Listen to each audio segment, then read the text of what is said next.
श्री सर्वदेवी देवता स्तोत्रम्। ॐ नमः शिवं दुर्गां गणपतिं कार्तिकेयं दिनेश्वरं धर्मं गंगां च तुलसीं राधां लक्ष्मीं सरस्वतीं नामान्येतानि भद्राणि जले स्नात्वा च यो जपेत् वाञ्छितं च लभेत् सोऽपि दुःस्वप्नः शुभवान् भवेत्। ॐ ह्रीं श्रीं क्लीं पूर्वं दुर्गतिनाशिन्यै महामायायै स्वाहा।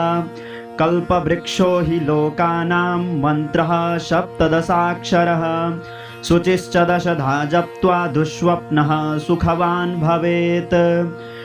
ब्रह्मा वेदपतिः शिवः पशुपतिः सूर्यो ग्रहाणां पतिः शुक्रो देवपतिः नलो नरपतिः स्कन्दश्च सेनापतिः विष्णुर्यज्ञपतिर्यमः पितृपतिः तारापतिश्चन्द्रमा इत्येते पतयः सुपर्णसहिता कुर्वन्तु वो मङ्गलम्।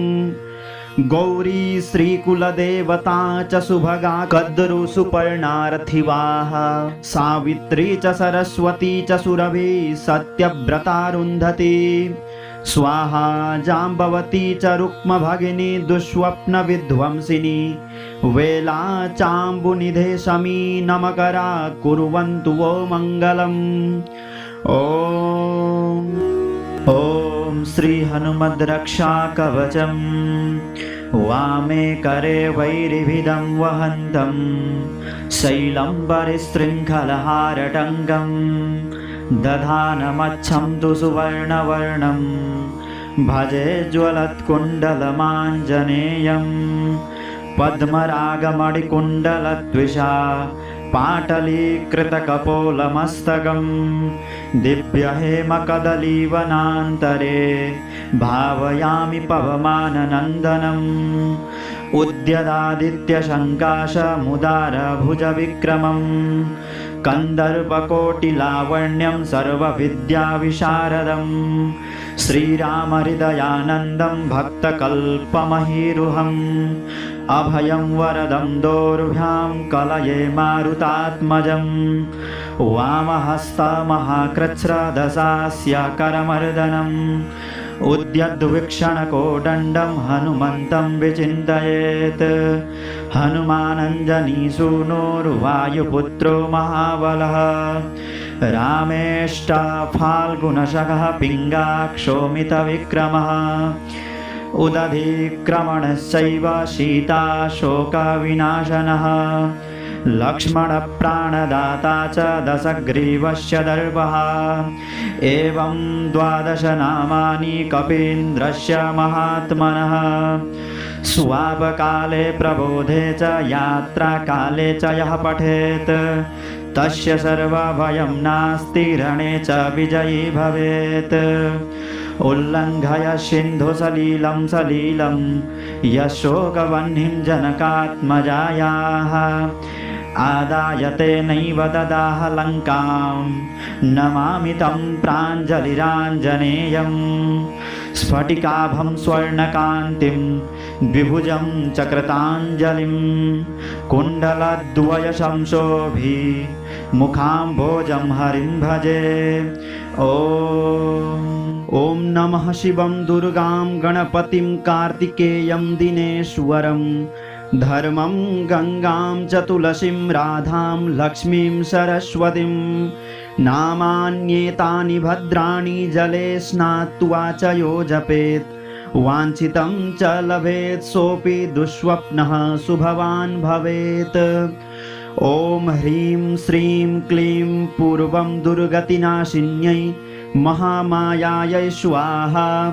कल्पवृक्षो हि लोकानां मन्त्रः सप्तदशाक्षरः शुचिश्च दशधा जप्त्वा दुःस्वप्नः सुखवान् भवेत्।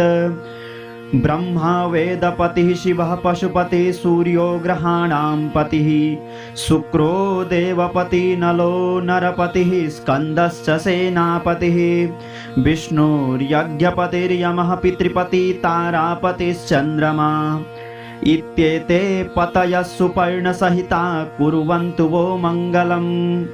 गौरी श्रीकुलदेवता च सुभगा कद्रु सुपर्णार्थिवाः सावित्री च सरस्वती च सुरभि सत्यव्रतारुन्धती स्वाहा जाम्बवती च रुक्मभगिनी दुःस्वप्नविध्वंसिनी वेला चाम्बुनिधे शमी नमकरा कुर्वन्तु वो मङ्गलम् वामे करे वैरिभिदं वहन्तं शैलम्बरिशृङ्खलहारटङ्गं दधानमच्छं तु सुवर्णवर्णं भजे ज्वलत्कुण्डलमाञ्जनेयम् पद्मरागमणिकुण्डलद्विषा पाटलीकृतकपोलमस्तकं दिव्यहेमकदलीवनान्तरे भावयामि पवमाननन्दनम् उद्यदादित्यशङ्काशमुदारभुजविक्रमं कन्दर्पकोटिलावण्यं सर्वविद्याविशारदं श्रीरामहृदयानन्दं भक्तकल्पमहीरुहम् अभयं वरदं दोर्भ्यां कलये मारुतात्मजं वामहस्तमहाकृच्छ्रदशास्य करमर्दनम् उद्यद्वीक्षणकोदण्डं हनुमन्तं विचिन्तयेत् हनुमानञ्जनीसूनोर्वायुपुत्रो महाबलः रामेष्टफाल्गुनशखः पिङ्गाक्षोमितविक्रमः उदधिक्रमणश्चैव सीताशोकविनाशनः लक्ष्मणप्राणदाता च दशग्रीवस्य दर्पः एवं 12 नामानि कपीन्द्रस्य महात्मनः स्वापकाले प्रबोधे च यात्राकाले च यः पठेत् तस्य सर्वभयं नास्ति रणे च विजयी भवेत् उल्लङ्घय सिन्धुसलीलं सलीलं यशोकवह्निं जनकात्मजायाः आदायते नैव ददाह लङ्कां नमामि तं प्राञ्जलिराञ्जनेयं स्फटिकाभं स्वर्णकान्तिं द्विभुजं चक्रताञ्जलिं कुण्डलद्वयशंशोभि मुखाम्भोजं हरिं भजे नमः शिवं दुर्गां गणपतिं कार्तिकेयं दिनेश्वरं धर्मं गंगां च तुलसीं राधां लक्ष्मीं सरस्वतीं नामान्येतानि भद्राणि जले स्नात्वा च यो जपेत् वाञ्छितं च लभेत् सोऽपि दुःस्वप्नः शुभवान् भवेत्। ॐ ह्रीं श्रीं क्लीं पूर्वं दुर्गतिनाशिन्यै महामायायै स्वाहा कल्पवृक्षो हि लोकानां मन्त्रः सप्तदशाक्षरः शुचिश्च दशधा जप्त्वा दुःस्वप्नः सुखवान् भवेत्। ब्रह्मा वेदपतिः शिवः पशुपतिः सूर्यो ग्रहाणां पतिः शुक्रो देवपतिः नलो नरपतिः स्कन्दश्च सेनापतिः विष्णुर्यज्ञपतिर्यमः पितृपतिः तारापतिश्चन्द्रमा इत्येते पतयः सुपर्णसहिता कुर्वन्तु वो मङ्गलम्। गौरी श्रीकुलदेवता च सुभगा कद्रु सुपर्णार्थिवाः सावित्री च सरस्वती च सुरभि सत्यव्रतारुन्धती स्वाहा जाम्बवती च रुक्मभगिनी दुःस्वप्नविध्वंसिनी वेला चाम्बुनिधे शमी नमकरा कुर्वन्तु वो मङ्गलम्।